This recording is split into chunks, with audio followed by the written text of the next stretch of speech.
Welcome, welcome. We are so grateful to have you all with us today.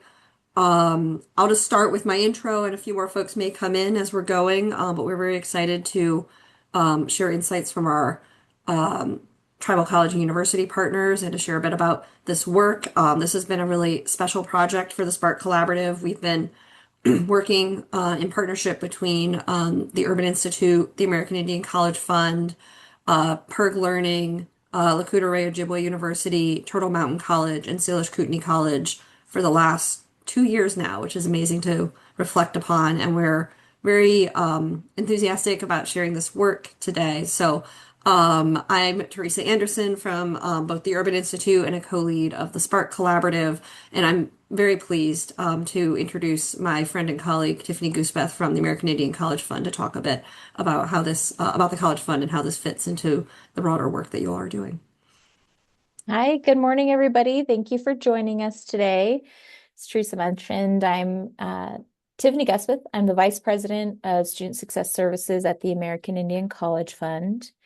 And in my area of our organization, I oversee our scholarship programming, our direct student wraparound services, and then any project that's supporting TCU capacity around student success and student success outcomes. I wanted to share a little bit more about our vision at the American Indian College Fund to help introduce our organization, but also underline why we're engaged in this work. So our mission at the College Fund is to invest in Native students and tribal college education to transform lives and communities. And the way we do this and prioritize this work is really focused on supporting scholarships and providing resources that increase student success and persistence in graduation, especially at TCUs. We do this by prioritizing support to TCUs with TCU mission-focused resources that promote their student success and community engagement. And then also wrapped into that work is how we promote public awareness and education about American Indian, Alaska Native students, TCUs, and the College Fund. And for those just getting to know the College Fund as well, I wanted to share a little bit about our history and how long we've been around doing this work. So we began operations in 1989 to provide scholarships to American Indian, Alaska Native students. You're going to see AIAN on my slides, and that's what that stands for. So getting those scholarships to students, financial support to the TCUs, the tribal colleges and universities. Today, we continue to help support the 35 accredited members of the American Indian Higher Education Consortium, and we do serve Native students nationwide as well. And then the last piece that I wanted to cover in this brief introduction to our organization and today's content is why the American Indian College Fund is engaged in this work. Really, I think at the core of our mission and vision is the belief that TCUs enhance Native student outcomes.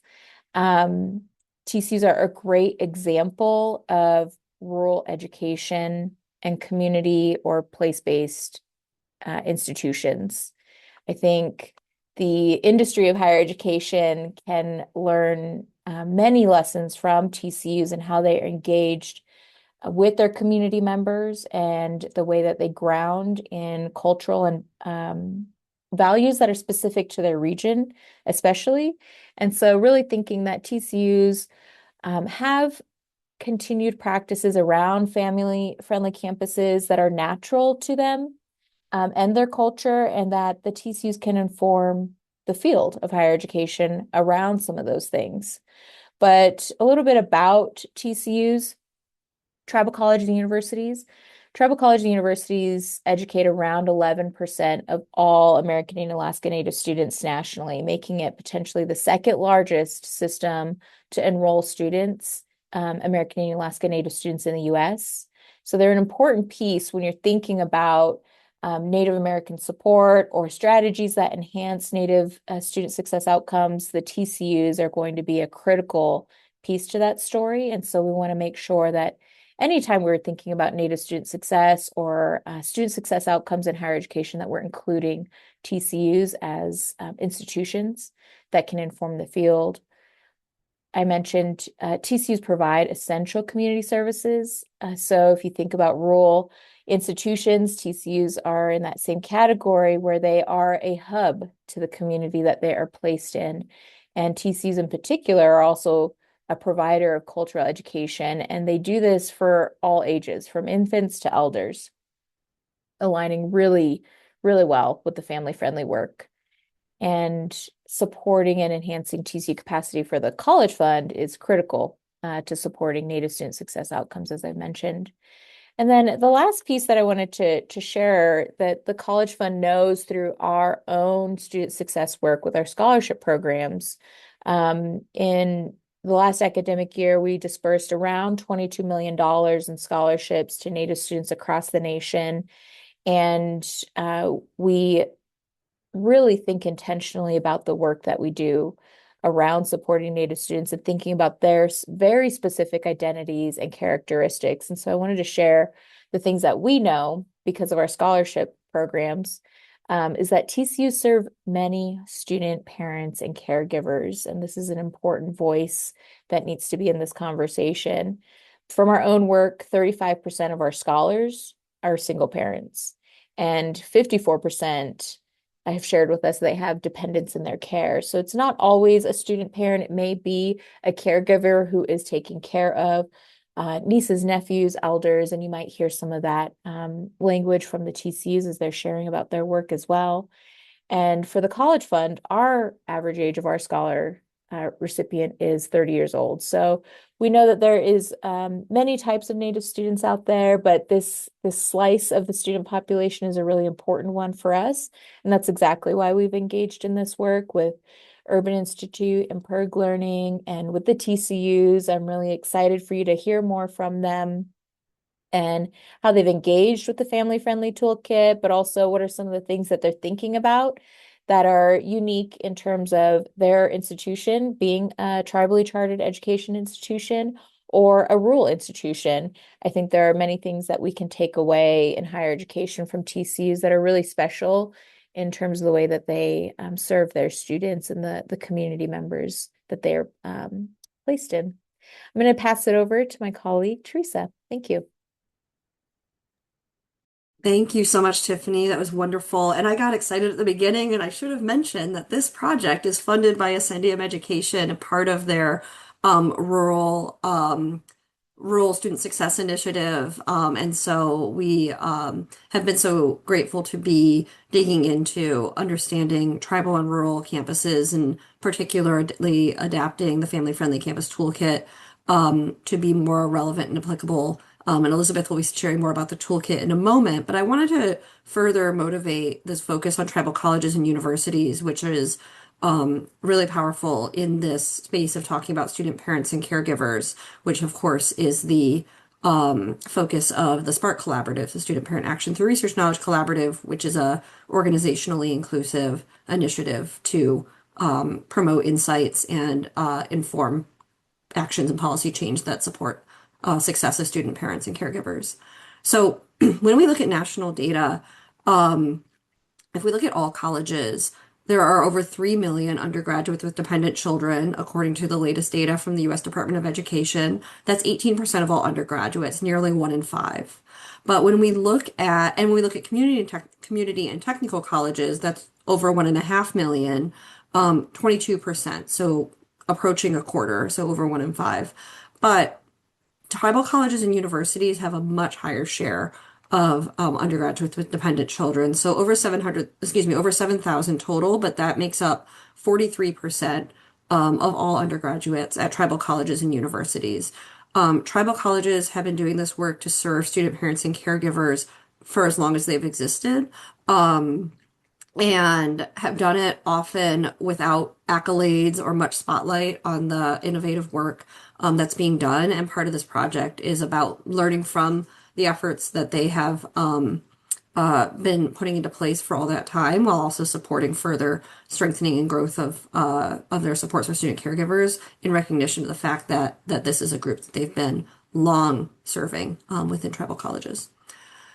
The Spark Collaborative has a set of fact sheets. I probably should have put the QR code on here, but if you go to studentparentaction.org under our resources, under data insights, you'll find them. But there's fact sheets for different student populations. And we have one for American Indian, Alaska Native, Native Hawaiian, or other Pacific Islander undergraduate student parents. And when I'm done talking, I can put the link in the chat. We are going to do one for tribal colleges and universities. We were just talking about that today. But what I do want to do is to zoom in just a little bit on a few. Oh, there's the QR code. Huh, that was better than I thought. To zoom in here and just talk a little bit, not to squint at every number on here, but just to share a little bit about, from a national data perspective, what students with dependent children look like. You might notice I'm saying student caregivers and students with dependent children and student parents in different ways. This project decided explicitly to broaden the aperture of the focus to student caregivers, so students who may also be caring for elders or adults in addition to children. Which we found to be really valuable framing within the tribal communities and organizations. But the data that we have is for students with dependent children, which is sort of the federal definition that's in the survey. And sometimes we more broadly talk about student parents, which may be folks who are parenting even children that aren't their technical dependents. So sometimes we use these terms, but they're not entirely interchangeable.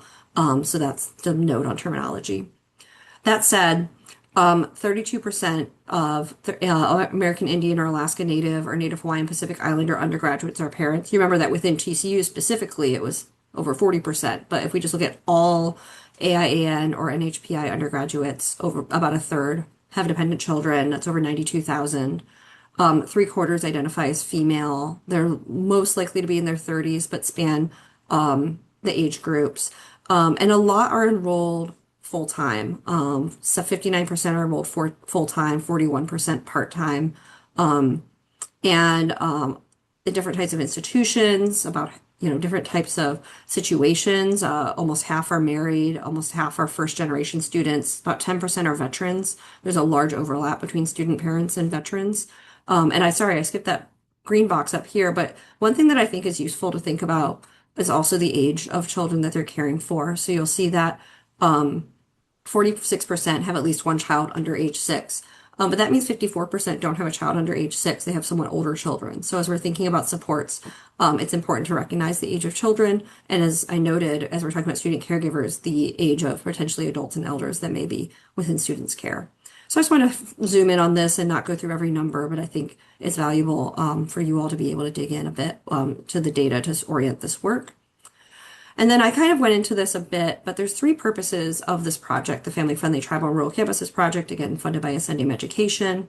We meaning Elizabeth Oshie here at Perg Learning, who you'll hear from in a moment, and I have been working with our fellow Cordero Holmes, as well as members of the Urban Institute team, to share the Family Friendly Campus Toolkit with rural tribal colleges and universities to help them improve their understanding of and support of their own caregiving students. In exchange, the TCU partners have been giving feedback to make the toolkit more appropriate for tribal and rural colleges. And then we've also been working to elevate TCU practices that support families, and that's what grows into this knowledge exchange. And that is a coming together, as I mentioned, of the organizations I listed at the top here, Lakota Ojibwe University, Salish Kootenai College, and Turtle Mountain College, who you'll hear from in a moment, as well as the Urban Institute, the American Indian College Fund, and Perk Learning. So with that, I'm happy to hand this over to my friend and colleague, Elizabeth Oshie. Hi, everyone. Thank you so much for joining us today. So as Teresa and Tiffany mentioned, my name is Elizabeth. I work for an organization, an educational research and evaluation organization, Perg Learning. And my colleagues and I, a bunch of years ago, created the Family Friendly Campus Toolkit. This most recent iteration was published in 2020. And as I'll talk about in a minute, we're working on kind of a new updated version of it. The toolkit, if those of you who aren't familiar, some of you I know I can see are quite familiar with it from who's here, and some of you may not be. The toolkit is a free open source set of guidance and data collection tools available for any college that wants to learn more about parenting or caregiving students on their campus. It includes data collection tools, and it's really to help and guidance to really help think about how to get started if you're just starting out, kind of thinking about caregiving students on your campus, or how to dig way deeper. It's very flexible and made to kind of access it where you are, and customize it to your campus. And so the link there, familyfriendlycampus.org, you can go to it. You have to register to write it down to do it later. You don't need to do it right now. You just have to register so that you can be on the toolkit email list to let you know when like a new version comes out and things like that. Otherwise, it doesn't do anything. And so inside the toolkit, there's various sections. There's guidance around getting started. It really helps walk folks through the importance of creating a task force or a committee around doing this work, and reflect on why they're doing it, and how change happens on their college campuses, and what, who they need to pull in to get this work done. Because oftentimes it might be one or two people on a campus who think, boy, a lot of the students I'm seeing in support services or tutoring or somewhere, seem to be juggling parenting and going to college. And how can we better support them? And so we created this out of some research we had done on various student parent support programs across the country. And so we really wanted a place for people to be able to start and self-reflect on that. So there's the getting started, looking at that, getting prepared, and kind of getting the people on your team who you need to make change happen. And then the bulk of the toolkit is really a bunch of data collection tools. There's something called the profile of resources, which is really just a structure for writing down what resources exist on your campus. And they may be resources designed for parenting students, or most of them are probably resources for anyone, but that might be particularly important for caregiving students to access and know about. There's also some guidance around collecting data. So just finding a way to get account for how many of our students are caregiving for children or elders or anyone else in their lives, really, and some advice around that. And then there's a template for a student survey that you can download and customize however you'd like, and send out pieces of or all of. And that's really a way to get it directly to students and find out about their experiences and kind of what their lives as parenting students are like. And then there's some more guidance around results and taking action that really just helps you kind of summarize all of that and make some meaning out of it, and decide what steps you can realistically take in the short term and long term in order to provide better supports. Go ahead, Teresa. And so Teresa mentioned, I think that we're working on an upgrade to the toolkit. So based on all of our work with our TCU partners and the College Fund, we want to make the toolkit more relevant. When it was created, it was really focused on four-year, mostly private schools, because that's kind of who we had available to us to give feedback. But since then, we've really learned there's a lot of community colleges and rural and tribal colleges that don't have the same context as four-year colleges. It was also done before COVID, so a lot of things has just changed in general since then. And so we really want to take some insights learned from this and all of those things to update the activities and resources, as well as make it a more hopefully interactive web-based platform instead of a giant PDF, as it is right now, which you'll see if you download it. So coming next year, we'll probably be asking for folks who want to test things out and see how it works. And it'll become a new platform on the Spark Collaborative website. So we're really excited about that, and hope that it's a much more accessible and more useful thing for teams to use. And so with that, I'm going to pass it over to Jonathan to introduce himself and our panelists. Hello, everybody. Okay, it's Donica Jonathan Breaker, Sixiga, in Canada. I'm a program officer here at the College Fund, part of the College Fund team as part of this project. And I actually work with a number of these TCUs that you'll meet here, including Salish Kootenai College, Lakota and Dubois University, and Turtle Mountain College as part of my work involving cultivating Native student success. Tiffany had mentioned earlier that we couch this work in terms of our work with the TCUs on strategic enrollment management. That is to improve and maintain TCU enrollment, persistence, retention, and graduation among the students at each of the TCUs. And we work with approximately 30 TCUs in this space, and these colleges are part of this project. So this whole project is embedded within a larger initiative, that CNSS initiative I mentioned. So I just wanted to mention that here. And I myself have been working with some of these colleges for up to now leading up to 4 years in strategic enrollment management, and I think we're really making a lot of progress in this area. But I'll let the TCU representatives introduce themselves as we pose some questions to them regarding the project, and you can learn more from them as well. So I just wanted to have each of the panelists introduce themselves. But for this broad audience, the question that I'm posing right now is really for this broad audience. What do you think is important for others to understand about rural tribal communities as you support your students' college success? So I'll leave that to each of the panelists to answer as they introduce themselves.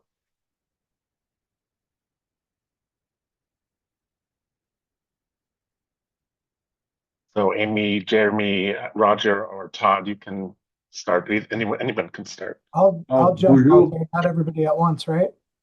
Jeremy, go ahead. I'll go after you. How's that?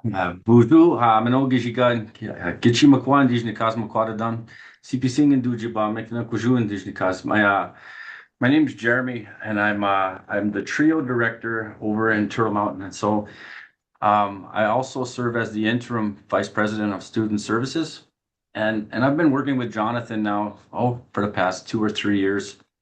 And it's been a really interesting project as we see it evolve and what the type of work we're doing. But what's really important in helping our students is understanding their lives and where they're at and how they operate and how they function and navigate throughout our institution.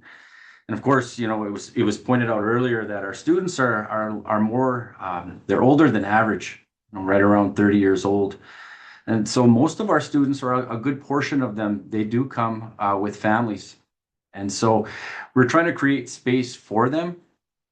We know that some of the challenges that they have, which are also opportunities, is to look into areas for transportation, housing. But even as we meet monthly within our SEM committee, looking at ways to help them navigate. So we're looking at policies, looking at daycares. That's what's really important for us right now. That's something that was identified right within this toolkit. And so, as I reflect on the work that we've done and we think of the larger institutions, I think it's important for all colleges. I think that, no matter where you go, you're going to run into students who have the same needs that are out there. Whether it be creating a drop-off daycare or trying to establish one internally, providing a list of resources, those types of things. Those are what we're looking at. So it's important to allow them to be able to navigate through resources on our campus and help them, I think kind of help them troubleshoot, because some of our students, a lot of them, like it was pointed out earlier, are first gen. And so they come in with maybe not so clear of an understanding, and they need that little bit of guidance to kind of help them navigate through, to find resources, and even as far as finding daycare. And so we're trying to make this transition into the institution as seamless and as painless as possible to our college. And so, but we've done a lot of work, and I can get into that a little bit more, but I want to let the others share their time as well. So thank you. All right. Good morning. My name is Todd Vaneslund. I'm the Dean of Students at Lakota Ojibwe University here in Hayward, Wisconsin.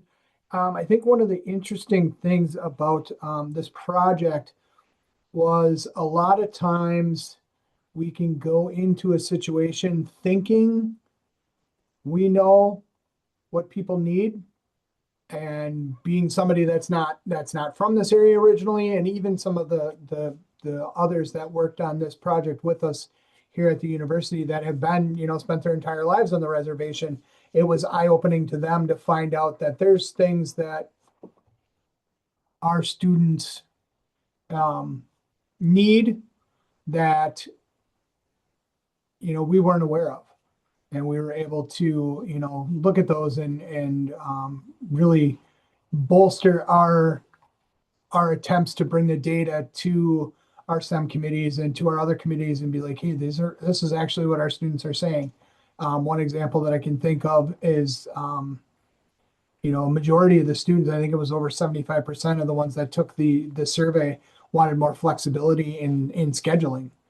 and it's not a knock on academics because I'm in there too, but a lot of times, we'll schedule classes for what's convenient for faculty, and not think about, well, what do the students really need? And these students need night classes or they need online courses. And it just kind of opened our eyes to more opportunities to assist our students, not just with, emergency aid and financial supports and stuff like that, but academic supports and really getting to the root of of how we can bolster their success and help them get through the process. And I will defer to either Amy or Roger.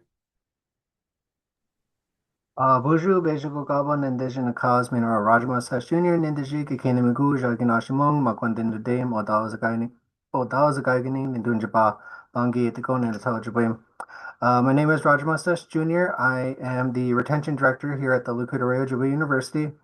One thing for this question that just wanted to highlight was the small, tight-knit communities that tribal and rural communities are. And so events that happen in the community, whether it's a funeral or things going on, affects not just the person it's directly involving, but it affects everyone. So, you know, um, things like unexpected funeral for a young person in the community, that's going to affect not only the friend who might be a student at the university, but um, their entire family, friends of that particular student. So just to be aware that like within these tribal college communities, things that happen in the broader community are going to affect multiple students' overall success as they navigate their college career.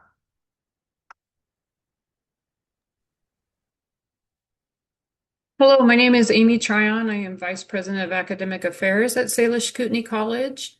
And just to build on a little bit of some of what was already said is number one, speaking of resources, resources are often far and few in tribal rural communities. And even when they do exist, they can be hard to access due to lack of transportation. Sometimes those services are not in town, but they're in a nearby town. And sometimes nearby can mean 20, 30 plus miles on many reservations. So it's not just about having services available, it's the access that can be a critical piece of whether or not students succeed in college. And I think it's important to realize the value of the definition of family. As it was mentioned earlier, this project grew from being beyond caregivers of children, but also caregivers of other family members, elders, brothers, sisters, nieces, nephews. We find in tribal colleges that students are caretaking for family that's either defined by blood relation or by community. And so when you think about that, you really need to think about expanding that definition of caregivers, but also using Salish Kootenai College as an example, we serve students from upwards of 50 to 60 different tribes at any given time. And there is not a one size fits all for serving Native American students. Those are 50 to 60 unique cultures with unique values and unique needs. And so when you're thinking of policies, procedures, the way your campus operates and supporting these students, you need to include that and think about that cultural component and how you can serve students within their cultures and their individual needs as well. Thank you all so much. So my next question is, how did using the toolkit during this project help you think about strategic enrollment management strategies to improve supports for caregivers? So you were already working on that with the College Fund, and how did this work play into things you were already thinking about to advance your enrollment management work? And you guys don't have to go through in order. Anyone who has something to say, feel free to pop in and say it. One of the things I noticed for here with us at LCO OU, it kind of helped us develop a baseline for some of the caregiving supports, both internally and externally. So what we have not only in the LCO community, but also in our, we're still working on trying to figure out what sort of resources are available in our Bad River, Red Cliff, and um, Lac du Flambeau communities where we have outreach sites at. So trying to pool those resources that we have here at the university, but then also these community resources. It kind of helped us get a baseline for what we have. And then through that baseline, um, it's helping us to focus our efforts on what we should be focusing on, that's either underlooked and or underdeveloped.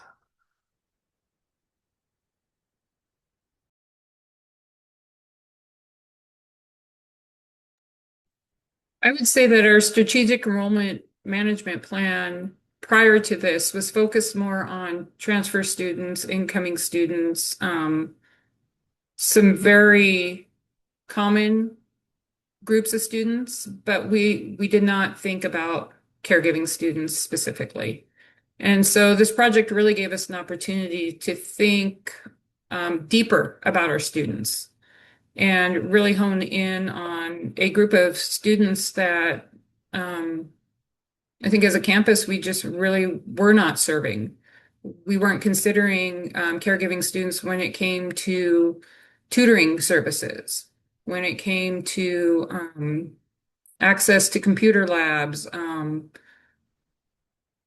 any of those needs that are hindered when you've got children in tow, because access is a barrier. If there are areas on campus where students are not allowed or kids are not allowed for any particular reason, or there is not childcare in the evenings to accommodate being in the library, being in a computer lab working, being at a tutoring session, then we're cutting those students off from being able to be successful. And we hadn't really thought about, we're thinking about these interventions and ways to support students in being successful, but we weren't thinking about some of the hurdles that some of our students had when it came to caregiving. And so this really brought that caregiving piece into focus for us and has really become an integral part of our SEM plan. Yeah, almost identical to what everything that Amy just said. It really allowed us or put us in a position to where we had to reflect a lot more, as far as how we're going to serve those types of students that have kids. And so we do have an SEM plan that's been posted for a couple of years, but we did not take that into consideration. So I really think that's important what Amy said, when we look at that piece to make sure that we're covering that specific demographic or that type of student.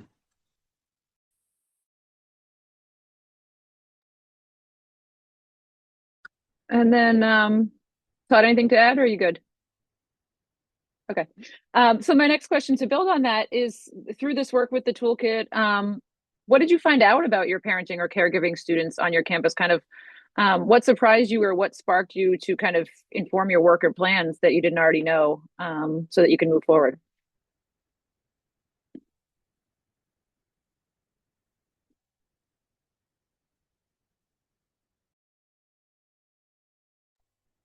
I think like I said, it just kind of goes back to the academics part, that students with the caregiving responsibilities are really looking for more flexibility in scheduling. Obviously there's some programs that, that have, structured, and they have to be that way. Like our nursing program is very structured and very rigorous, and there's not a whole lot of wiggle room. But, for somebody that's taking a liberal arts degree or they're taking a business degree, having that flexibility of those courses is really something that they're looking for, and something that hadn't really been in the discussion. It didn't seem like when I first came on here. I know we did have like some A and B sub semesters that they were kind of toying around with, like 8-week courses and stuff like that, but just really opening it up. And like Amy said, making sure that students have access even on the weekends to like computer labs because it might be, they can only get away on a Saturday afternoon to come in for a couple hours from, and having just making sure that we're bolstering our programs and having good technology and current technology to be able to loan out. We do a laptop loaner program here, so making sure that those things are up to date and readily available for students that would need that functionality and that flexibility in what they're doing.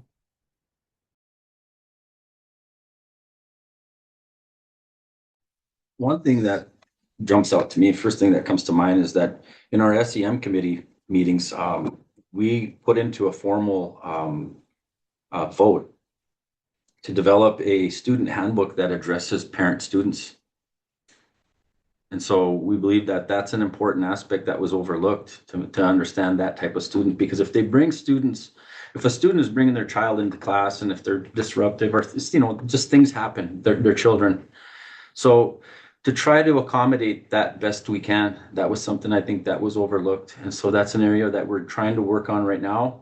We haven't actually got into, putting it into the student handbook, but we have actually taken action within our SEM committee.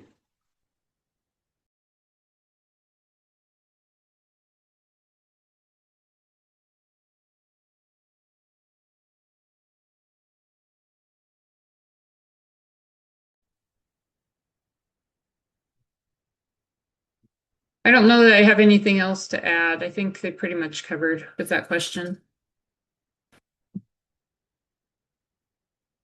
I would say, if I could add another thing too, is that, finding access to capital is probably one of the more arduous tasks too. Is that, it would be nice if we actually had on campus, maybe we could look at, restructuring our models, from nonprofit to maybe enterprise, so that we can actually have types of daycares on campus too. That's been something that's been in discussion. We've only touched on it a little bit, but it's really important, I believe, that we actually have those types of components listed on campus available for them. And so if we're able to keep our students on campus without them having to, run errands in between classes, I believe our retention rate is going to continuously improve. So this is just another component that we're going to see an improvement in our retention. And so one of the models I know down at the University Mary in Bismarck, they started a Montessori school within their campus. And so, there are colleges out there that are actually doing this, but, access to capital is going to be something that we need to understand and be able to start, connecting the dots with that as well. I guess one thing I could add to the conversation that kind of fits in is that we have found that some of our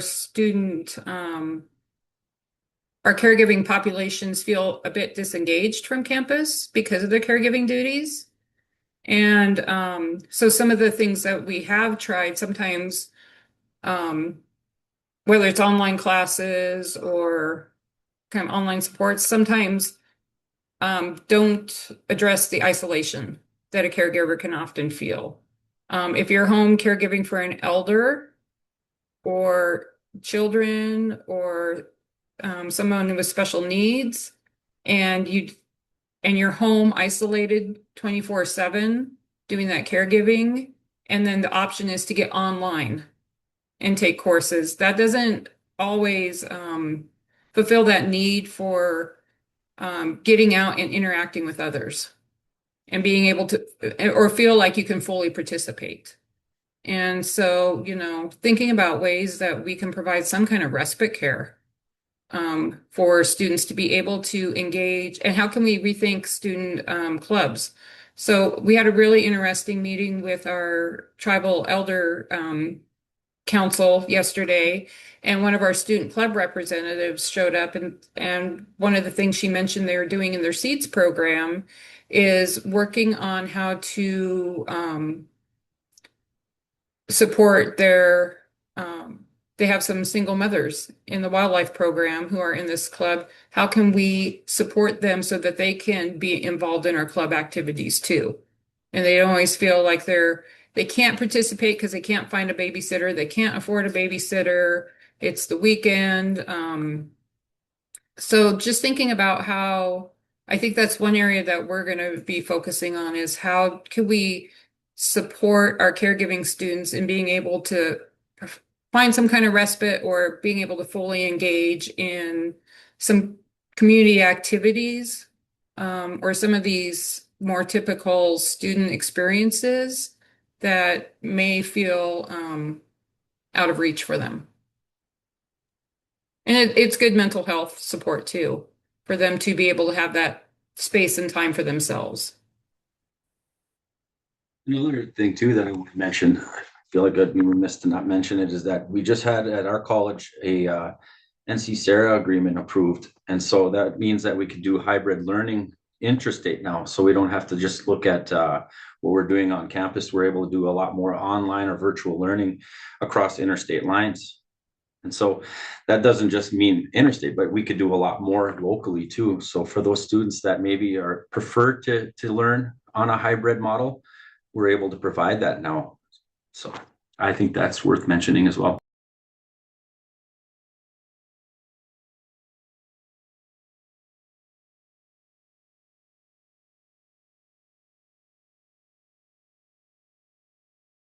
I think for the next question, I think we kind of addressed it in a way. I was just going to ask, like, how do you think about caregiving differently from other populations that you're working with to support your strategic enrollment management work, especially in rural tribal communities?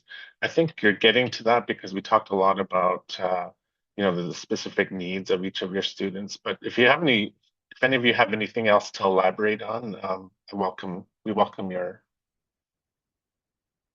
feedback there. I'll just share a story. I just had lunch with a student, a couple, and they live in the next town over, and they're both in recovery.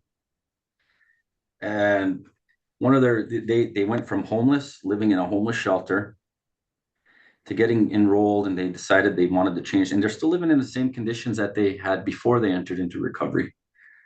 But transportation was an issue for them. And of course, I think everybody that's dealing with retention is going to be able to identify that that's a permeating issue across the board. But this couple utilizing public transit last year, end of the year, with perfect attendance. So we know that public transit, if they're accessing it, works. And so we just have to help them again. One of the things that we've done here locally is we've created a resource guide for people. So we identify daycare, transportation, those types of things, food, those types of things within our community. But there's a lot more to the story than that. But I thought, what a thing. We hear so much about transportation and retention. But this couple overcame homelessness, addiction, and they got perfect attendance last year. So I want to mention that.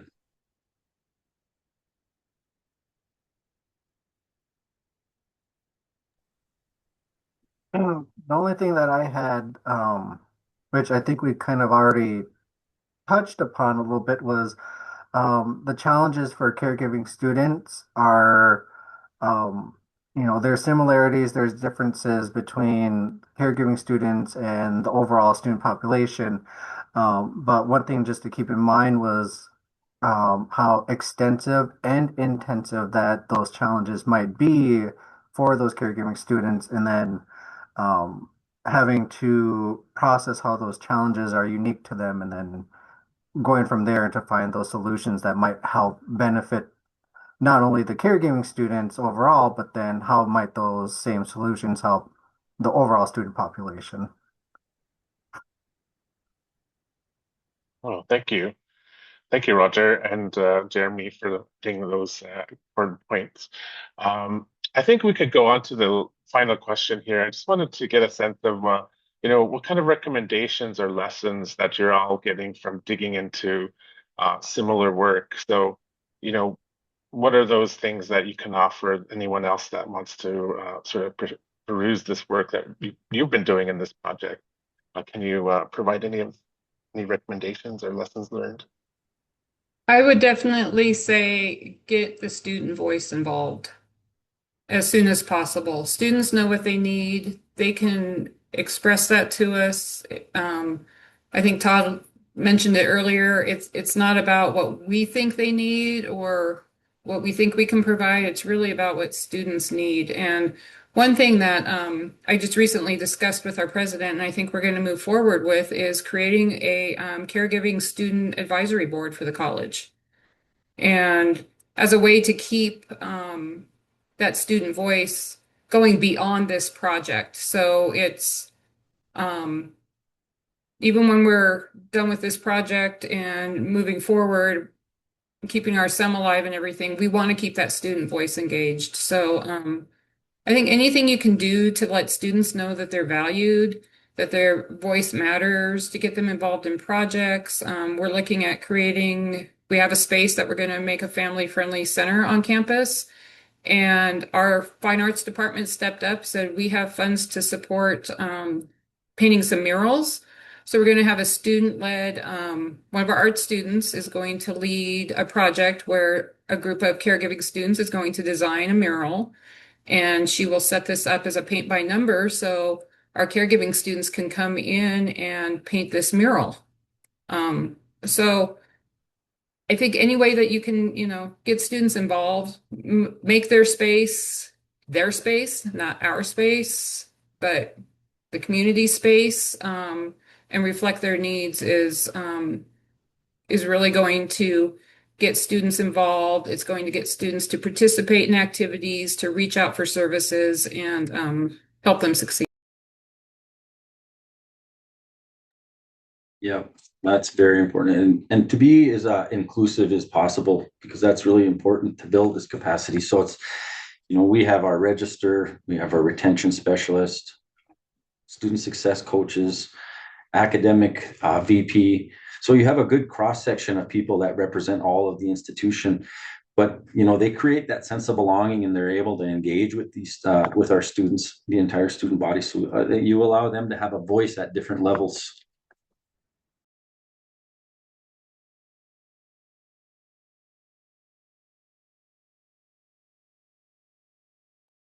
Roger or Todd, do you have anything to add?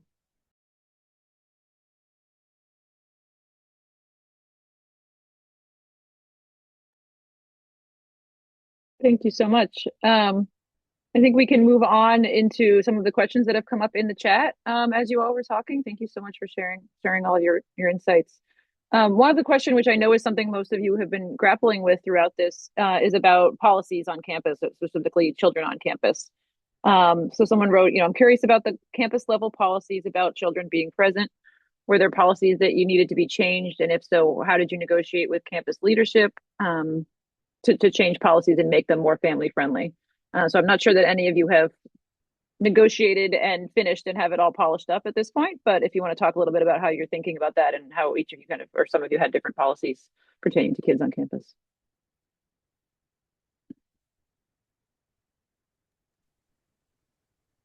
I guess I could go. We haven't actually formally brought it before our board or to the president yet. So only within our SEM committee, one of the questions was raised is, do we address it in our student handbook, or does it become policy, within the board? And so, but right now the discussion is that, how do we address it within the student handbook, so that if a student provider or a student parent brings their child, how do we address that within the academic part of it? So how does faculty handle those situations when they come up? And so this is where the VP in that area comes into play. How do they address that with their faculty? So it is being looked at, but we haven't took any formal action yet. Yeah, it's kind of similar here. Looking at some old policies, we realized there was an old policy on the board of like absolutely no children in the classroom. So obviously looking at amending that.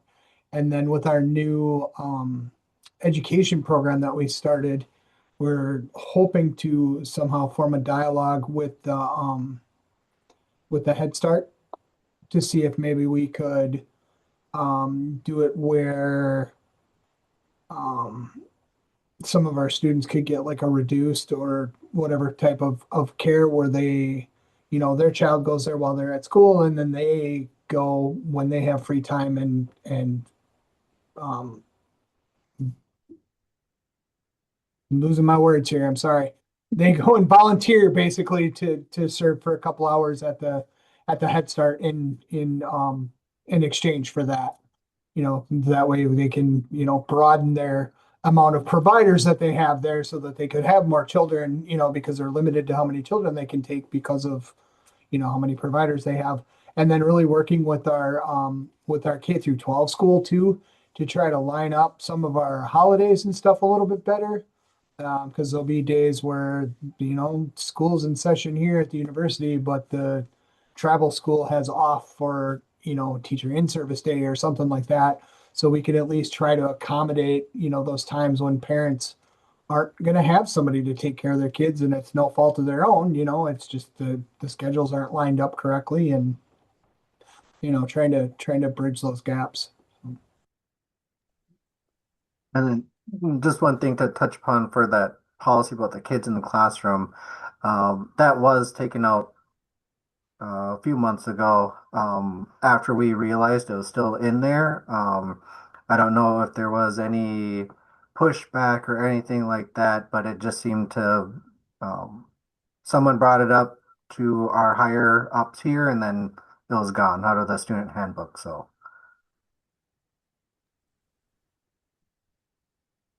And I would say for us that right now we do have a policy in the handbook that says no children in the classroom. It has been pretty much understood in the past that children shouldn't be in academic buildings. They shouldn't be here. They shouldn't be there. Even though we have family housing and we have a children's section, dedicated children's section in our library, because our library is not only designated as a college library, but also designated as a public library. We have been through some administrative changes the last couple years. We went a couple years where we had a full year where we did not have a permanent president. We had interims serving for a little while, and in my position as well. As of this summer, we have a full executive team, and we are all on board with moving forward and changing that policy.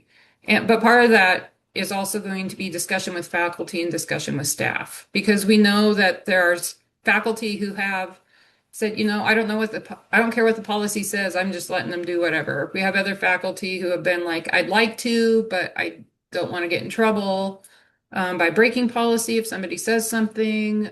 So we know there's support amongst our faculty to allow some space for that, but we also want to make sure that we're supporting a good structure that's supportive of students, supportive of faculty, supportive of the learning environment, providing some guidelines and creating those guidelines for faculty and students so that when there is an issue with caregiving, for example, like my daycare closed or I don't have access to respite care, there was this medical emergency or something, that they can have healthy conversations and work together in a healthy way to support everyone in the situation for a positive outcome.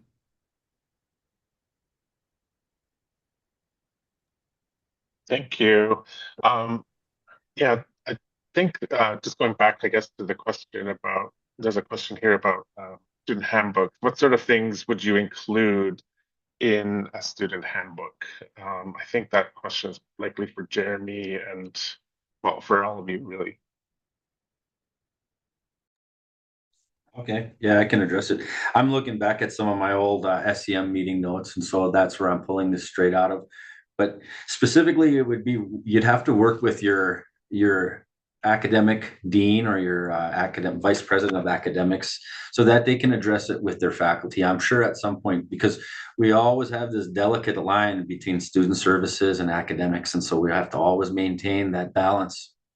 And anybody that works in either of those areas understands that really well, because we don't want to make it look like we're calling out academics for not working with the students. And so work with your VP or your dean in that academic area. And so you can actually create or draft a policy within either the student handbook or within the policies themselves, so that they're actionable and that they could be, because you're going to have some PD too at some point, some training with them, so that they know that it's there and that they know how to address those when they arise. So that's at least how we're addressing it right now.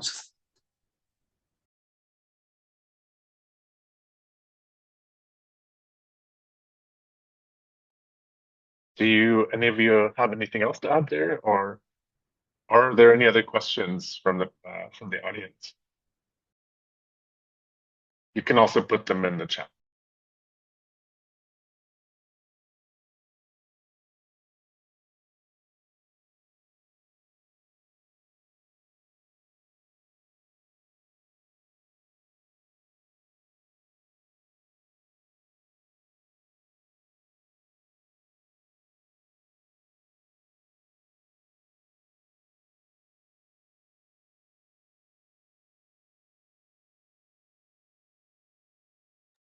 Well, and I'll add something more because it seems awkwardly quiet. I want to thank Elizabeth and Teresa for their work, because, when we make these types of decisions, they're data driven. And so, as we're responding to what we're doing, it's right inside of the, toolkit itself. So, we can actually just have informed decisions that we're working on. And so, we're not just winging it. We're addressing what the students have already identified through surveys, and so it's really important to make informed decisions. Yeah, so when it comes to data, Tyson has a question here. Was there any surprises when you were gathering data regarding student caregivers?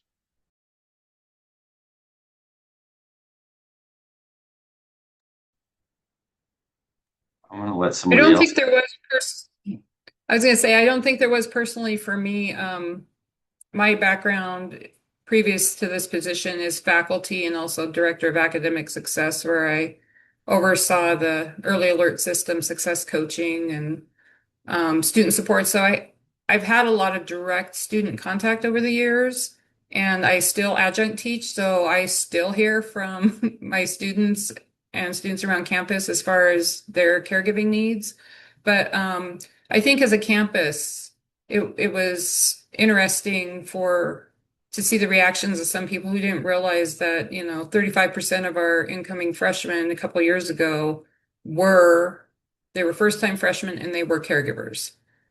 Of students who have responded to the question about whether or not they're caregivers, 45% of our general student body have some kind of caregiving role. And I do not think that, even though people were aware that there were students who were caregivers, I don't think they realized the extent to which that occurs within our student population. And so I think once we had that data and we were able to share just how many of our students are really having to deal with the caregiving and trying to balance, it's not just a work school, but work, school, and caregiving roles that they're trying to balance. I think that's when we were really able to get the ball rolling with this. Yeah, and I just want to add too, as part of the SEM work that we're doing with the colleges, we're actually having them go through the process of benchmarking with their data and developing key enrollment indicators. Been making progress the last few months in this area, and Turtle Mountain College has actually gone as far as developing key enrollment indicators on student perceptions of how their supports are meeting their needs for those students. And as well, thinking through some of that and how they can actually support those students. So they've developed the strategies behind that. And, Jeremy, sorry, I don't mean to just call you out, but, you might want to mention that as well as part of this work we just recently completed.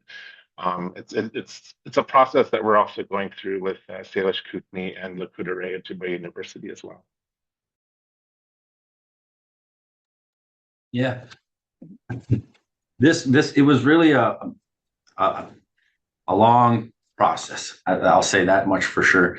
But we create our baseline numbers. We kind of have a pretty good idea of where we're at right now. But as we create these benchmarks, we kind of figure out, these are data points, our touch points where we actually want to land.